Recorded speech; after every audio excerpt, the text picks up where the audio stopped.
राजीनामा दिला।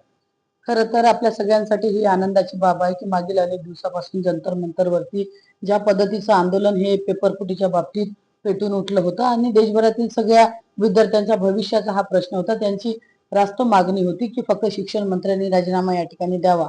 पण मागील अनेक दिवसापासून आपण पाहतो कशा पद्धतीचा हिंसाचार हे जंतर मंतरवरती चालू होता. सगळ्या विद्यार्थ्यांवरती कशा पद्धतीचे लाठीचार्ज झाली, मारहाण झाली आणि कुठेतरी विद्यार्थ्यांच्या या सगळ्या म्हणजे मेहनतीचं फळ आता त्यांना मिळालं. त्यांची सगळ्यांची अपेक्षा होती. त्याच्यानंतर सगळे आम्ही खासदार लोकांनी देखील वेगवेगळ्या पद्धतीने आंदोलन या ठिकाणी केले आणि खरं तर आनंदाची बाब आहे की कुठेतरी विद्यार्थ्यांच्या या भविष्याचा प्रश्न आता या ठिकाणी सुटेल. धर्मेंद्र प्रधान यांच्या राजीनाम्याने नक्कीच त्या विद्यार्थ्यांमध्ये एक आनंदाचं वातावरण तयार झालं आणि विद्यार्थ्यांचं एकच मोठं त्या ठिकाणी होता की कुठेतरी धर्मेंद्र प्रधानांनी राजीनामा द्यावा. ज्या ज्या मुलांवरती अत्याचार झाला, ज्यांनी आत्महत्या केल्या, जवळपास 150 पेपर हे मागील काही दिवसात फुटलेत. या पेपर फुटीत जो खऱ्या अर्थानं गुन्हेगार असतील त्याची रितसर चौकशी ही झाली पाहिजे.